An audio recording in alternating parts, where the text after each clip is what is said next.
ಲೋಕಸಭೆ ಚುನಾವಣೆ ನಂತರ ಪಕ್ಷದಲ್ಲಿ ಎಲ್ಲ ಒಂದ್ ಕಡೆ 8 ಕ್ಷೇತ್ರ ಕಳೆದುಕೊಂಡ ನಂತರ ಬಿಜೆಪಿಯಲ್ಲಿ ನಾಯಕತ್ವ ವೀಕ್ ಆಗ್ತಾ ಇದೆ, ಆಕ್ಷೇಪಗಳು ಬರ್ತಾ ಇದಾವೆ, ಅಭಿಪ್ರಾಯಗಳು, ಆರೋಪಗಳು, ಅಪಸ್ವರಗಳು ಎದ್ದೇಳ್ತಾ ಇದಾವೆ. ಇದು ಗಮನಕ್ಕೆ ಬಂದಿದೆ ಸರ್. ನಿಜ, ನಮ್ಮ ನಿರೀಕ್ಷೆಯ ಫಲಿತಾಂಶ ಇಲ್ಲಿ ಕೂಡ ಸಿಕ್ಕಲಿಲ್ಲ. ವಿಧಾನಸಭಾ ಚುನಾವಣೆಯಲ್ಲಿ ಆದಂಥ ಹಿನ್ನಡೆಯ ನಂತರ ನಮ್ಮ ಪಕ್ಷ ಇದನ್ನು ಭಾರಿ ಗಂಭೀರವಾಗಿ ತಗೊಳ್ಳುವಂಥ ಕೆಲಸ ಕಾರ್ಯಗಳನ್ನು ಮಾಡಬೇಕಾಗಿತ್ತು.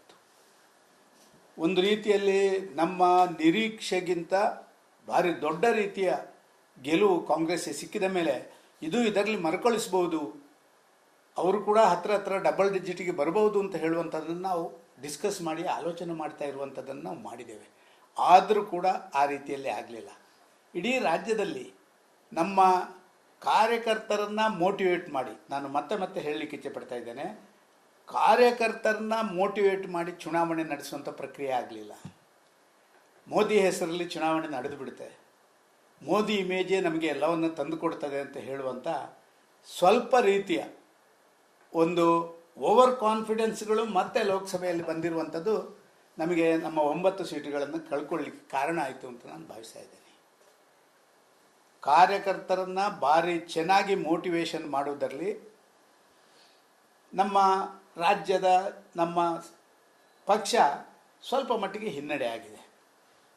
ವಿಶ್ವಾಸಕ್ಕೆ ತಗೊಳ್ಳುವಂಥದ್ದು ಒಂದು, ಅವರಿಗೆ ಮಾನಸಿಕ ಧೈರ್ಯವನ್ನು ಮತ್ತು ಅವರಿಗೆ ಒಂದು ಮೋಟಿವೇಶನ್. ಕರ್ನಾಟಕದಲ್ಲಿ ಕಾಂಗ್ರೆಸ್ ಇದ್ದರೂ ಕೂಡ ಹಿಂದಿನ ಎಲ್ಲ ಸಂದರ್ಭಗಳಲ್ಲಿ ನಾವು ನೋಡಿದ್ದೇವೆ, ಕಾಂಗ್ರೆಸ್ ಇದ್ದಾಗಲೇ ನಾವು 25+1+1, ಕಾಂಗ್ರೆಸ್ ಇದ್ದಾಗಲೇ ನಾವು 19, ಇದೆಲ್ಲ ಕಾಂಗ್ರೆಸ್ ಇದ್ದಾಗಲೇ ನಾವು ಮಾಡಿದ ಕಾರಣ ಈ ಬಾರಿ ಕಾಂಗ್ರೆಸ್ ಇದೆ.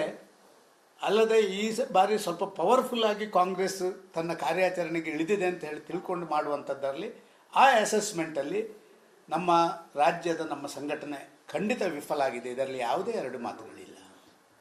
ಕಾರಣ ಯಾರು ಸರ್? ನೇರವಾಗಿ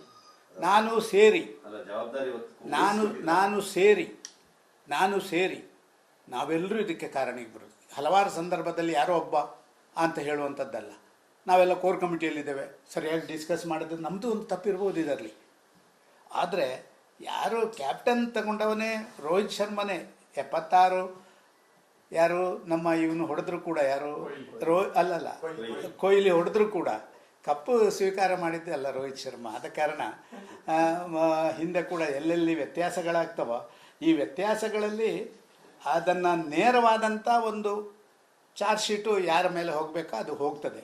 ಆದರೆ ಅದರಲ್ಲಿ A1 A2 ನಾವೆಲ್ಲ A3 A4 ಹೀಗೆ ಬರ್ಬೋದು, ಬರಲಿಕ್ಕಿಲ್ಲ ಅಂತ ನಾನು ಹೇಳೋದಿಲ್ಲ. ಆದರೆ ಎಲ್ಲೋ ನಮ್ಮ ಇಡೀ ರಾಜ್ಯದಲ್ಲಿ ಎಲ್ಲರನ್ನು ವಿಶ್ವಾಸಕ್ಕೆ ತಗೊಳ್ಳುವಂಥ ಆ ರಾಜಕಾರಣ ನಡೆಯಲಿಲ್ಲ. ಇಲ್ಲದಿದ್ದರೆ ಈ ಬಾರಿ ಕೂಡ ನಾವು 25ಕ್ಕೆ ತೊಂದರೆ ಆಗ್ತಿರಲಿಲ್ಲ. ನಾವು ಎಲ್ಲೆಲ್ಲ ನಂಬಿದೆವು, ಹೈದರಾಬಾದ್ ಕರ್ನಾಟಕ 100ಕ್ಕೆ 100 ನಾವು, ಚಿಕ್ಕೋಡಿ ದಾವಣಗೆರೆ 100ಕ್ಕೆ 100 ನಾವು, ಇದು ಎಲ್ಲಿ ಕೂಡ ಫಲ ಕೊಡಲಿಲ್ಲ. ಇದೆಲ್ಲ ನಮಗೆ ಸೋಲಾಯಿತು. ಇವತ್ತು ಒಂದು ರೀತಿಯಲ್ಲಿ ನಮಗೆ ಸ್ವಲ್ಪ ಮಟ್ಟಿಗೆ ಏನು ಅಂತ ಹೇಳಿದರೆ, ಏನು ಹಳೆ ಮೈಸೂರು ಎಲ್ಲಿ ಸಣ್ಣ ಪುಟ್ಟ ರೀತಿಯಲ್ಲಿ JDS ಇತ್ತೋ ಅವರ ಜೊತೆಯಲ್ಲಿದ್ದ ಕಾರಣವೇ BJPಗೆ ಇಲ್ಲಿ ಗೆಲುವಾಯಿತು ಅಂತ ಹೇಳುವಂಥದ್ದನ್ನು ಜನ ಮಾತಾಡಲಿಕ್ಕೆ ಪ್ರಾರಂಭ ಮಾಡಿದ್ದಾರೆ. ಇದೊಂದು ಸವಾಲು BJPಗೆ, ಇದೊಂದು ಸವಾಲು. ನಾವು ಆಲೋಚನೆ ಮಾಡಿದಂಥ ಕ್ಷೇತ್ರಗಳಲ್ಲಿ ಭಾರಿ ಟಫ್ ಫೈಟ್ ಇರುವಂಥ ಕ್ಷೇತ್ರಗಳಲ್ಲಿ ನಾವು ಗೆದ್ದಿದ್ದೇವೆ. ತುಮಕೂರು ನಾವು ಭಾರಿ ಕಷ್ಟ ಗ್ರಹಿಸಿದೆವು, ಚಿಕ್ಕಮಗಳೂರು ನಾವು ಭಾರಿ ಕಷ್ಟ ಗ್ರಹಿಸಿದೆವು, ಚಿತ್ರದುರ್ಗ ನಾವು ಬರಲ್ಲ ಅಂತ ಆಲೋಚನೆ ಮಾಡಿದೆವು. ಇದೆಲ್ಲವೂ ಕೂಡ ಒಂದು ರೀತಿಯಲ್ಲಿ ಏನಾಗಿದೆ, ಒಂದು ಮೆಸೇಜ್ BJPಗೆ ಈಗ ಏನೋ. ಮತ್ತು ಈ ಬಾರಿಯ ಮಾರ್ಜಿನ್ ಕಡಿಮೆ ಆಗಿರುವಂಥದ್ದು ಎಲ್ಲ ಕಡೆಗಳಲ್ಲಿ ಮಾರ್ಜಿನ್ ಕಡಿಮೆ. JDSನ್ನು ಸೇರಿಸಿ ನಾವು NDA ಮಾಡಿದ ಕೂಡ, ಜಂಟಿ ಕಾರ್ಯಾಚರಣೆ ಮಾಡಿದ ಮೇಲೆ ಕೂಡ ನಮ್ಮ ಮಾರ್ಜಿನ್ ಕಡಿಮೆ ಆಗಿರುವಂಥದ್ದು ಎಲ್ಲೋ ಒಂದು ಕಡೆ ನಾವು ಅತ್ಯಂತ ಗಂಭೀರವಾಗಿ ಪರಿಗಣಿಸಬೇಕಾದಂಥ ಅಗತ್ಯ ಇದೆ. ನಾಳ್ದು 4ನೇ ತಾರೀಕು ನಮ್ಮ ಸ್ಟೇಟ್ ಎಕ್ಸಿಕ್ಯೂಟಿವ್ ಇದೆ.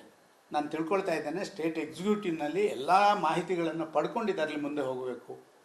ತಕ್ಷಣ ಒಂದು ಹೈದರಾಬಾದ್ ಕರ್ನಾಟಕದ 5 ಸ್ಥಾನಗಳನ್ನು ನಾವು ಕಳ್ಕೊಂಡೆವು. ಯಾಕೆ ಕಳ್ಕೊಂಡೆವು ಅಂತ ಹೇಳುವಂಥದ್ದೊಂದು ಅಧ್ಯಯನ ಮಾಡುವಂಥ ಒಂದು ತಂಡ ಈಗಾಗಲೇ ಹೋಗಬೇಕಾಗಿತ್ತು. ದಾವಣಗೆರೆ ಚಿಕ್ಕೋಡಿಯಲ್ಲಿ ಯಾಕೆ ಸೋತೆವು ಅಂತ ಹೇಳುವಂಥದ್ದು ಅಧ್ಯಯನ. ಇದರಲ್ಲೆಲ್ಲ ಎಲ್ಲೋ ನಾವು ಸ್ವಲ್ಪ ಸ್ಲೋ ಇದ್ದೀವಿ. ಇದನ್ನು ಸ್ಪೀಡಪ್ ಮಾಡುವಂಥ ಅವಶ್ಯಕತೆ ಇದೆ ಅಂತ ನಾನು ಭಾವಿಸ್ತೇನೆ. ಈಗ ನಾಯಕತ್ವ